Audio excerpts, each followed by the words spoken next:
I can't really say I have one, other than I still get up as early as I can, get my 2 cups of coffee, try to get a bunch of work done before the kids get up, be part of the get ready for school process, and then just keep myself busy until they get home, and then it becomes coaching, trying to help coach football, basketball, and baseball, and just being involved in the kids' lives and having fun as a family.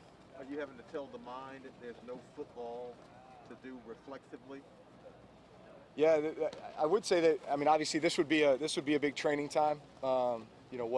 Mid-April, getting ready for the start of off-season. So yeah, there would definitely be a big focus on training and throwing and that kind of thing. This has given me a chance to get into some other things that I otherwise wouldn't be doing.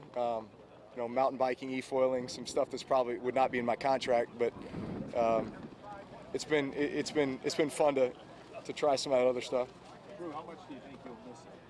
Oh, I know I'll miss it. And honestly, it's a big reason why I took advantage of the opportunity to sign with NBC and be a broadcaster for Notre Dame games with Mike Tirico and do the in-studio work for Football Night in America, is to stay connected with the game, to stay connected with the coaches and the players and all those relationships that I've been able to build, throughout my career, but also a way to maybe just fill that void that I know will come by not being a player anymore. I'm like I said, I'm excited for the next chapter. I'm excited for this next opportunity, and yet at the same time, I do recognize that there will be challenges, and there'll be kind of a range of emotions, especially as we get close to football season, when you start getting that itch and that excitement, knowing that guys are going back to work and starting to prepare for another season, and you're not a part of it as a player anymore. As a follow-up, do you feel like you are confident that you left at the right time? Yeah. You got the time now? No, yeah, I am. I mean, listen, there's always that balance, and I mean, we could sit here and talk for hours about. My philosophy has always been that as long as I was having fun, able to stay healthy, and play at a high level, that I would play. And at the same time, there's also that balance of family, and my son Balin is going to be in 7th grade next year, and you begin to think about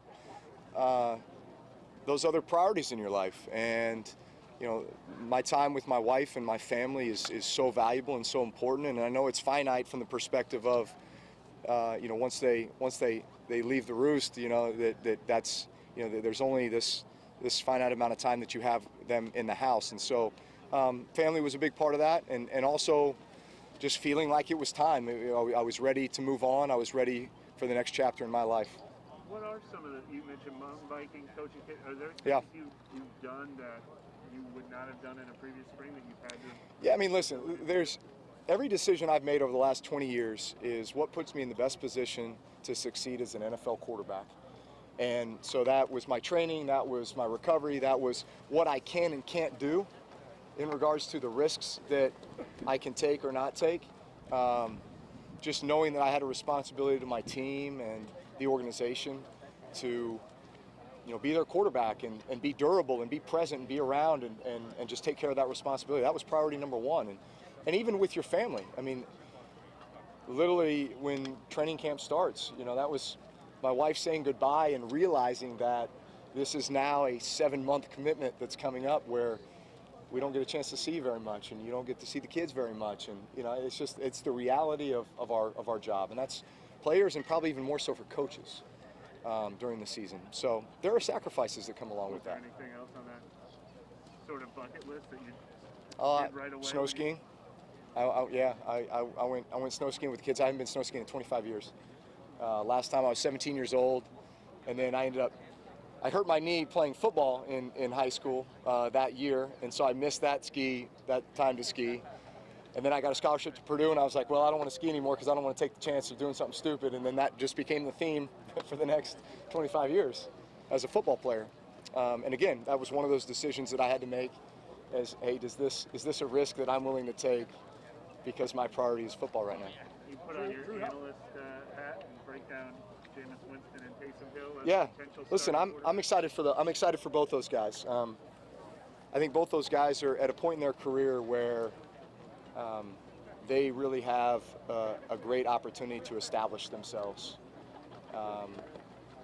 And obviously, Jameis being in a situation where he was a starter for 5 years in Tampa, then comes over and has a chance to learn last year. You know, unfortunately, they didn't get a preseason last year. That would have been, I think, valuable for both of them, just in this offense and in this system. But regardless, both those guys, when they had their opportunity this last year, did a great job.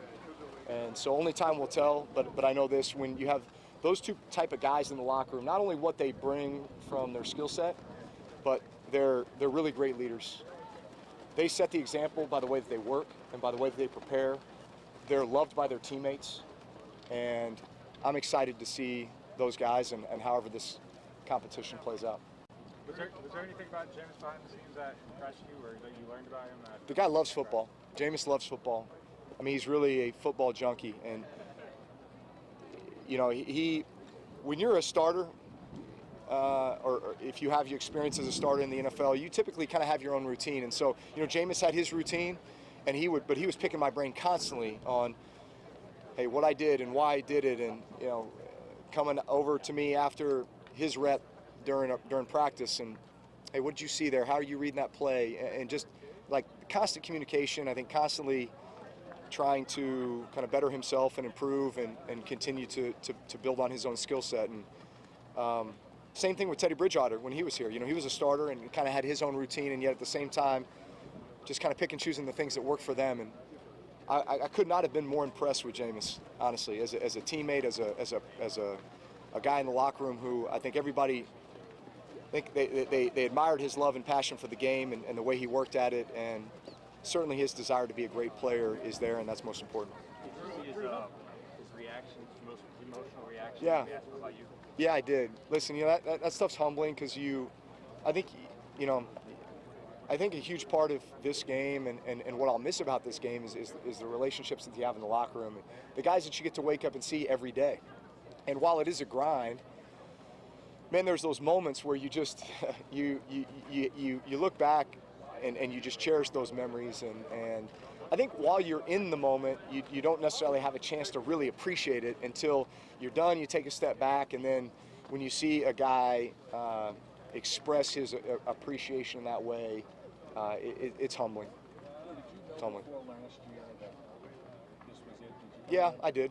I mean, listen, this has been something that's been on my radar for the last few years. It's not like you just wake up one day and say, I think I'm going to retire.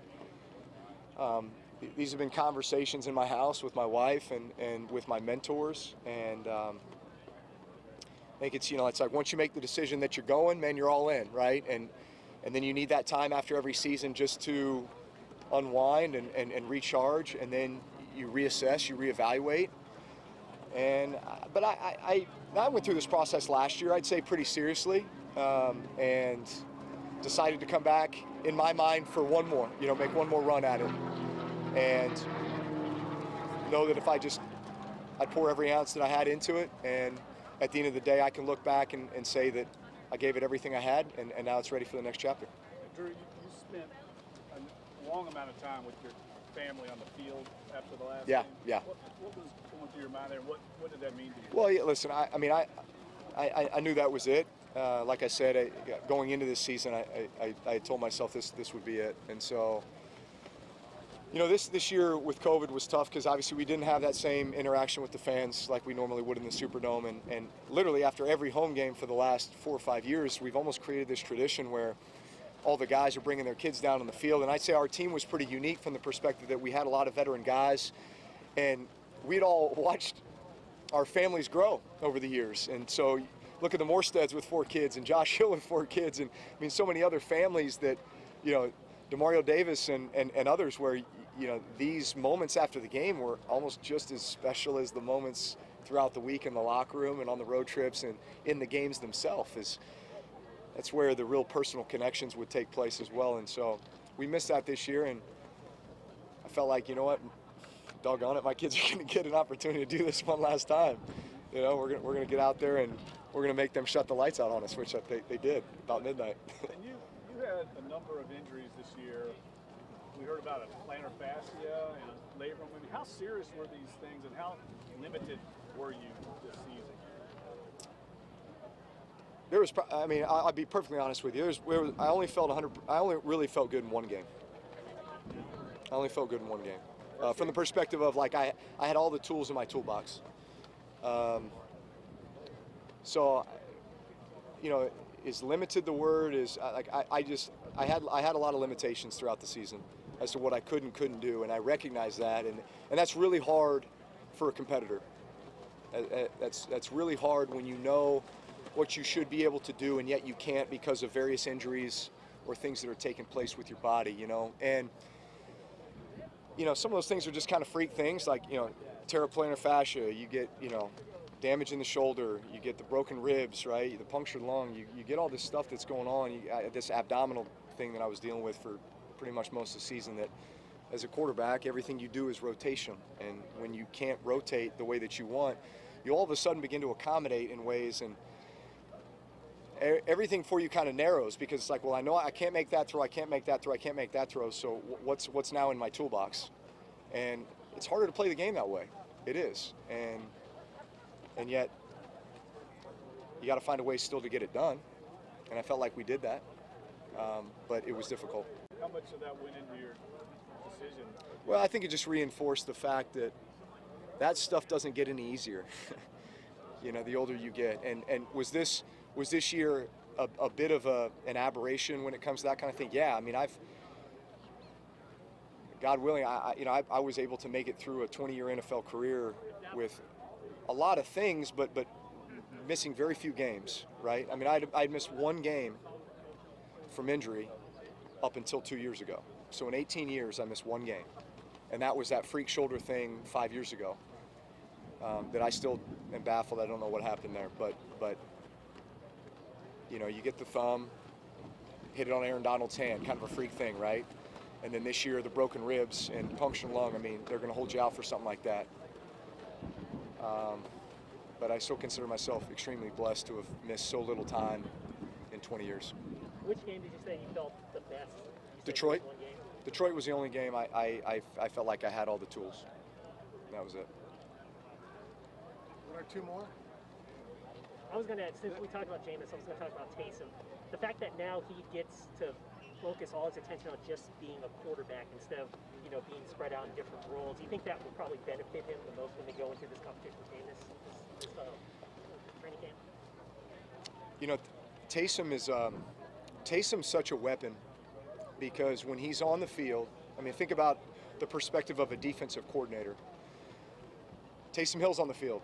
Well, that still doesn't give us a lot of information other than he's going to be an integral part of the play, but is he going to line up at tight end? Is he going to line up at receiver? Is he going to line up in the backfield as a quarterback? Or maybe they're pitching it to him on 3rd and short or something, you know? So just this role that he plays and the weapon that he is and the matchup problem that he creates for the opposing defense, he's such a unique player, one of the most unique players I've ever been around from the perspective of what he can do and the value that he brings to a team. And listen, if someone would invest an offense in him, I mean, listen, just like I'd say the Baltimore Ravens have invested in offense in Lamar Jackson, right? He has got such a unique skill set, one that does not exist. I mean, he's kind of a once-in-a-generation type of player from that perspective. I'm talking about Lamar Jackson. But man, if you commit to his skill set and the things that he does well, then great things can happen, right? And I believe Taysom Hill is that type of player. Do you think Sean would be able to do that? If there's anybody who can do it, it's Sean. Yeah. You know, at the same time, you've got this caliber player in Jameis, who I think is kind of ready to explode back on the scene with this knowledge and wisdom that he's been able to derive here over the last year, coupled with his experience already as a starting quarterback. You know, so you've got both these guys, and listen, that therein lies the challenge of the situation, right?